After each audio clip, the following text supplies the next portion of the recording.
Dear students, दरगाह की तैयारी करने वाले सारे स्टूडेंट्स, एक बात आपसे हम कहना चाहेंगे, आपके एग्जामिनेशन में क्वेश्चंस बनने वाले आएंगे। आपने पढ़ाई किया है, बस हिम्मत रखिएगा, पॉजिटिव रहिएगा और रिवाइज करते रहिए। अभी जो भी 7, 8, 10 दिन है उसमें रिवीजन जारी रखिए, करंट अफेयर्स पर पकड़ बनाकर रखिए। आपने पढ़ाई की है, यही पढ़ाई आपको काम आएगा। एग्जामिनेशन में प्रश्न बनने वाले आएंगे, बहुत अधिक कठिन नहीं आएंगे। आपको हम आश्वस्त करते हैं, प्रश्न आपने जो पढ़ा है उसी तरह के आएंगे, बस आपको होल्ड करके रखना है। जो पढ़ा हुआ है उसको सही सही डिलीवर करना है। हाँ, बात आ रही है करंट अफेयर्स की, चूंकि करंट अफेयर्स में इस बार भी 20+ क्वेश्चंस आपको देखने को मिलेंगे और हम आपको आश्वस्त करेंगे, आपसे कहना चाहेंगे, ये क्वेश्चंस आपके बनने वाले आएंगे, ध्यान रखिएगा। आज इसी की बात कर रहे हैं कि करंट अफेयर से क्वेश्चन कितने पुराने पढ़ें, कितने पीछे का पढ़ें, और इसी को दिखाते हुए सबसे पहले आपसे हम कहना चाहेंगे कि कम से कम 8 से 12 महीने पुराने के करंट अफेयर्स अच्छे से पढ़ लीजिए। 8 से 12 महीने पुराने। आज हम उसी को दिखा रहे हैं जो 2021 में दिसंबर में एग्जामिनेशन हुआ था, द्वितीय पाली यानी सेकंड सिटिंग में एग्जामिनेशन, उसमें करंट अफेयर्स के 17 क्वेश्चंस आए थे। और देख लीजिए ये क्वेश्चंस कैसे थे और कितने पुराने थे और ये क्या मैगजीन्स में मिलने वाले थे।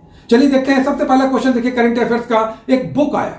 यह बुक राष्ट्रपति रामनाथ कोविंद पर आधारित था, उनके भाषणों पर आधारित था। यह पूर्व राष्ट्रपति रामनाथ कोविंद के भाषणों का संग्रह था, तो यह सारे मैगजीन्स में उपलब्ध था। सेकंड आइए देखिए, कह रहा है कि भारत द्वारा CMS-01 नामक सैटेलाइट छोड़ा गया।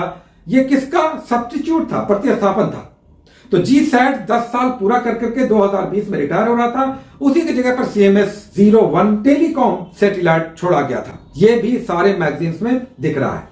हाँ, ये क्वेश्चन थोड़ा टफ है। जूलॉजिकल सर्वे ऑफ इंडिया वाला 428 पक्षी के प्रजातियों के बारे में, कहां के बारे में जानकारी दी गई थी, तो ये क्वेश्चन आसानी से मैगजीन्स में नहीं हमें दिखा। सुंदरवन इसका आंसर था। नेक्स्ट देखिए, लूसी ब्रॉन्ज, ये क्यों पूछा? तो इन्हें BBC sports person of the year घोषित किया गया था। इन्हें फीफा के द्वारा भी प्लेयर ऑफ द ईयर घोषित किया गया था। नेक्स्ट देखिए, चौथा क्वेश्चन, पहली बार ब्रिक्स फिल्म संगोष्ठी का आयोजन हुआ था। देखिए ये क्वेश्चन भी नवंबर 2020 का है, यानी लगभग 1 साल पुराना क्वेश्चन है, क्योंकि इंटरनेशनल फिल्म फेस्टिवल जो गोवा में हुआ था, उसी के साइडलाइन फिल्म फेस्टिवल ब्रिक्स का भी आयोजन किया गया था। नेक्स्ट है 6 नंबर क्वेश्चन, 2021 में G20 शिखर सम्मेलन की मेजबानी किस देश ने की थी? हाँ देखिए, ये क्वेश्चन अक्टूबर 2021 का है और एग्जामिनेशन कब हुआ? दिसंबर में, तो जस्ट 3 महीने पीछे का ये क्वेश्चन था। नेक्स्ट है रानी रामपाल। रानी रामपाल के बारे में क्यों ये पूछा? 2 महीने पुराना ये क्वेश्चन था। ये अक्टूबर-नवंबर का घटनाक्रम है जब रानी रामपाल को पद्मश्री पुरस्कार दिया गया था। यह हॉकी खिलाड़ी है। नेक्स्ट है, किस दशक को यूनाइटेड नेशंस ने डिकेड ऑफ हेल्थी एजिंग घोषित किया है? अब 2021 में एग्जामिनेशन हो रहा है, तो 2021 से 30 का दशक है। क्वेश्चन 9 नंबर, 2021 में पद्मश्री पुरस्कार पाने वाले निम्नलिखित में से कौन है? ये क्वेश्चन भी नवंबर 2021 का। जैसे रानी रामपाल को पद्मश्री पुरस्कार दिया गया था, P अनीता को भी पद्मश्री पुरस्कार दिया गया था, और ये दोनों ही 1 महीने पुराना करंट अफेयर्स था। नवंबर 2021 का एग्जामिनेशन हुआ, दिसंबर 2021 में। आइए नेक्स्ट, हायाबुसा 2 मिशन किस अंतरिक्ष एजेंसी का है? ये 1 साल पुराना क्वेश्चन था। दिसंबर 2020 में जापान का हायाबुसा एस्टेरॉइड से कुछ सैंपल लेकर वापस आ रहा था। 1 साल पुराना ये क्वेश्चन था।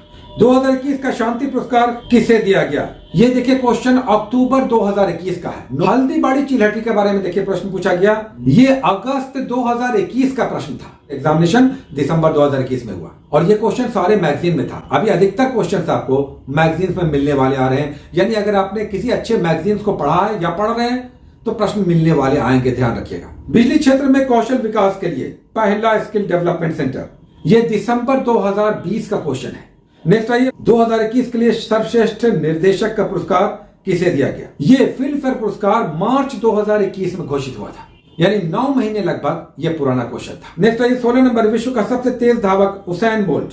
अब देखिए यहां पर उसैन बोल्ट के बारे में इसलिए क्वेश्चन पूछा कि 2021 में कोविड समाप्त होने के जस्ट बाद उसैन बोल्ट रिटायरमेंट ले चुका था, लेकिन जब ये टोक्यो पहुंचा था तो इसने कहा था कि अगर इस साल ओलंपिक में मैं भाग ले रहा होता तो मैं इस साल भी गोल्ड मेडल 100 मीटर में जीतता। तो ये सब खबरें काफी हेडलाइन बनी थी, इसलिए ये क्वेश्चन आया और ये क्वेश्चन लगभग 4 से 5 महीने पुराना था। लास्ट है ये 17 नंबर क्वेश्चन, विभिन्न देशों में कई लोगों को प्रभावित करने वाली बीमारी को क्या कहा जाता है? आप समझ रहे हैं कि अधिकतर क्वेश्चन 8 से 12 महीने पुराना है, लेकिन कुछ क्वेश्चन 1 महीने पुराना भी था। तो तैयारी इस तरह से कीजिए कि कम से कम अक्टूबर लास्ट तक का रिवीजन आपका करंट अफेयर्स करें। संभव हो तो 15 नवंबर तक का भी करंट अफेयर्स आप कर लीजिए। क्या पता 1 महीने पुराने का करंट अफेयर्स का प्रश्न आ जाए। और ये सैंपल आपने देख लिया, आप समझ रहे होंगे कि किस तरह के प्रश्न आ रहे हैं। मैगजीन में मिलने वाले प्रश्न हैं, तो जो भी मैगजीन आप पढ़ रहे हैं उससे प्रश्न आ सकते हैं। Best of luck, take care.